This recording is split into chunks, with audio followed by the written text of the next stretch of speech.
Assalamualaikum warahmatullahi wabarakatuh. Perkenalkan, nama saya dengan Diah Maharani. Saat ini saya merupakan salah satu tenaga pengajar di Sekolah Tinggi Ilmu Administrasi Maulana Yusuf Banten. Saya sudah menjadi dosen tetap di STM Maulana Yusuf Banten sejak tahun 2016. Dan di video pembelajaran kali ini, saya akan menjabarkan tentang salah satu mata kuliah yang saya ampu di program studi S1 Administrasi Publik STIA Maulana Yusuf Banten. Mungkin sedikit sejarah tentang studi saya. S1 saya itu saya laksanakan di Universitas Katolik Parahyangan Bandung, jurusan Administrasi Publik, FISIP. Lalu untuk S2 saya melanjutkan ke Universitas Pendidikan Indonesia dengan jurusan Administrasi Pendidikan. Untuk salah satu mata kuliah yang saya ampu, yang akan saya coba jabarkan di RPS kali ini adalah manajemen sumber daya manusia. Saya izin share screen.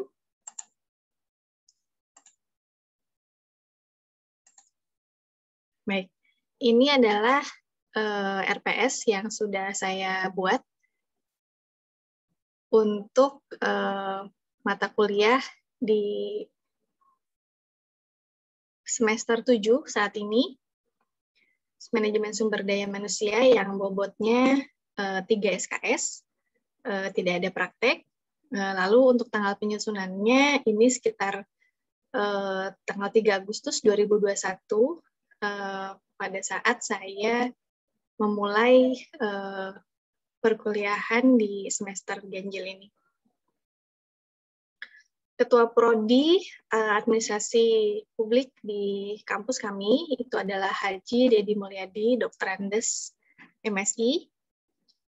Lalu untuk capaian pembelajaran Prodi atau CPL Prodi, ini kami menentukan 4 poin. Yang pertama dari sikap, itu di mana diharapkan nantinya mahasiswa bisa menunjukkan sikap bertanggung jawab atas pekerjaan di bidang keahliannya secara mandiri. Lalu dari sisi pengetahuan, diharapkan bisa menguasai konsep yang terkait dengan bidang manajemen sumber daya manusia. Lalu untuk keterampilan umum, diharapkan nantinya bisa bekerja di bidang keahlian pokok untuk jenis pekerjaan yang spesifik dan memiliki kompetensi kerja yang minimal setara dengan standar kompetensi kerja profesinya. Lalu untuk keterampilan khusus, diharapkan mahasiswa nanti mampu merancang dan melaksanakan penelitian dengan metodologi yang benar, khususnya terkait dengan pengembangan bidang manajemen sumber daya manusia.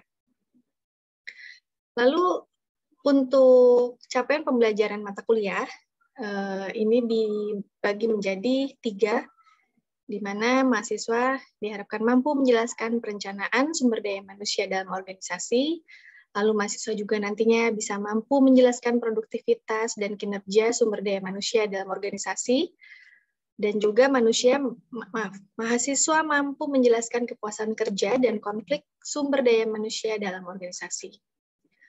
Untuk sub capaian pelajaran mata kuliahnya, ini ada 14 sub CPMK.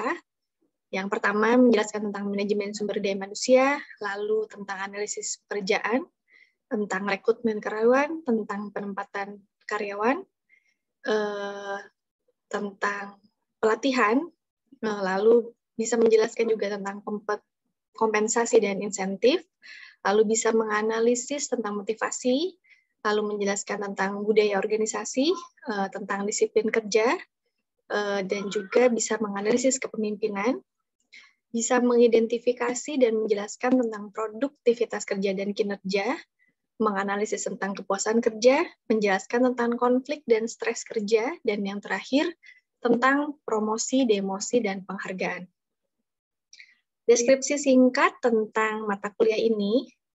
Pada mata kuliah ini, mahasiswa belajar tentang perencanaan sumber daya manusia, produktivitas dan kinerja sumber daya manusia, dan juga kepuasan kerja, dan konflik sumber daya manusia dalam organisasi.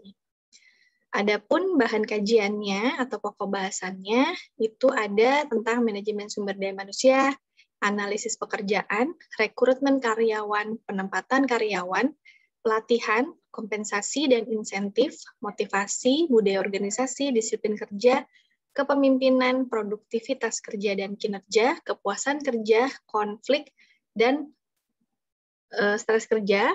Yang terakhir, promosi, demosi, dan penghargaan. Untuk buku pegangan utama, saya mengambil buku dari Dr. Emron Edison dan kawan-kawan tahun 2017 berjudul Manajemen Sumber Daya Manusia yang diterbitkan oleh Alphabeta Bandung.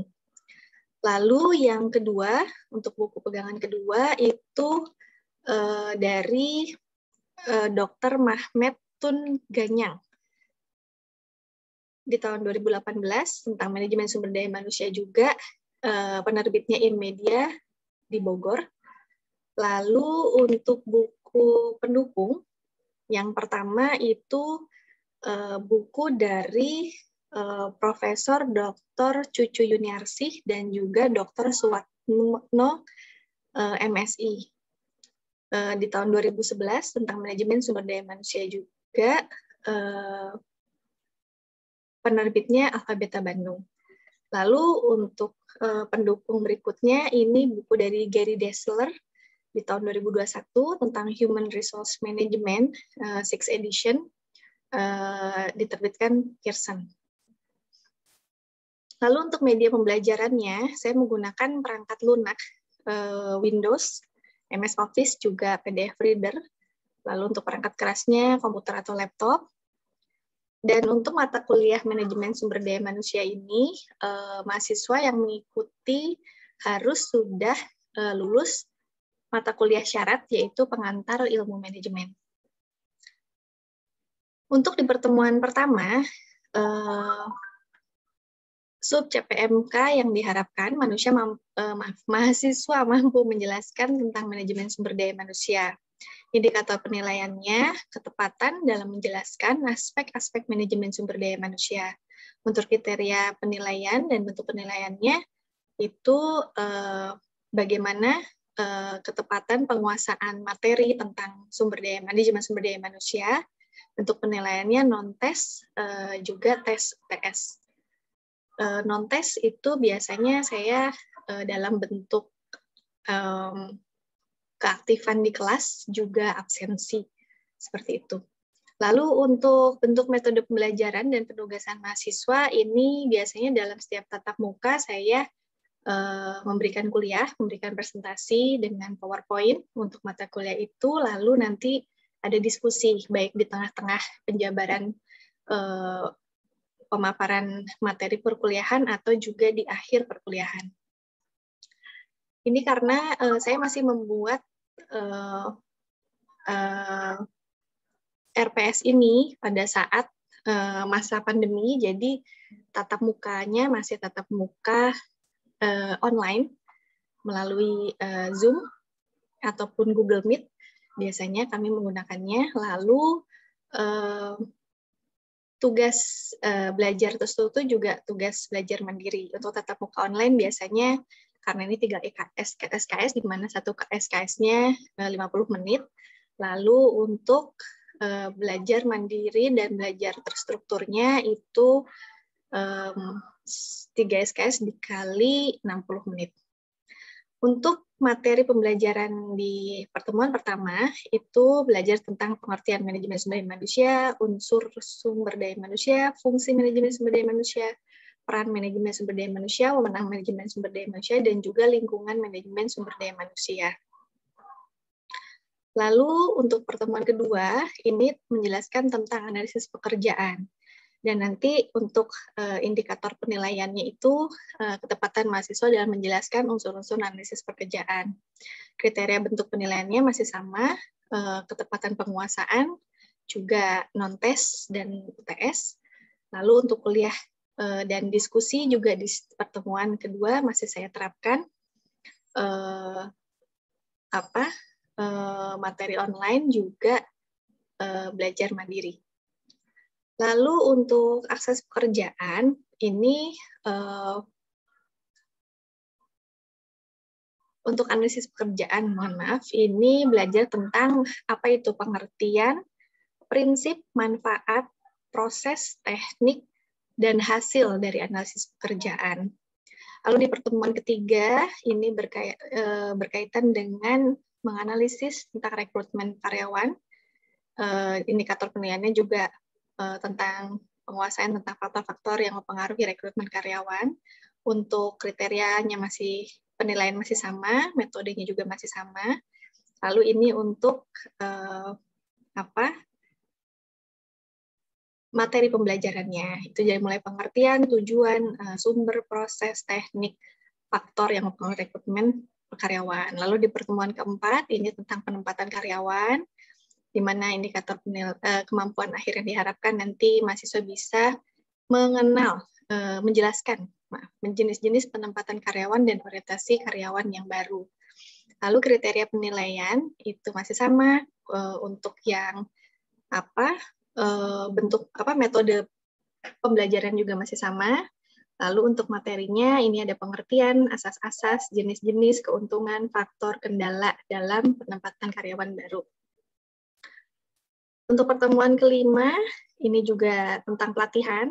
Untuk indikator penilaiannya juga berkaitan dengan materi yang sama. Lalu kriteria bentuk penilaiannya juga metodenya masih sama. Di pertemuan ke-6 juga masih sama dengan tema kompensasi dan insentif. Lalu untuk di pertemuan ke-7 sebelum UTS, saya membuat tambahan saja untuk kriteria untuk metode pembelajarannya ini menugaskan kepada mahasiswa untuk membuat makalah per kelompok yang nantinya akan dipresentasikan secara online dengan tema motivasi, pengertian, teori, tujuan, sumber, metode, faktor penghambat, juga teknik motivasi karyawan.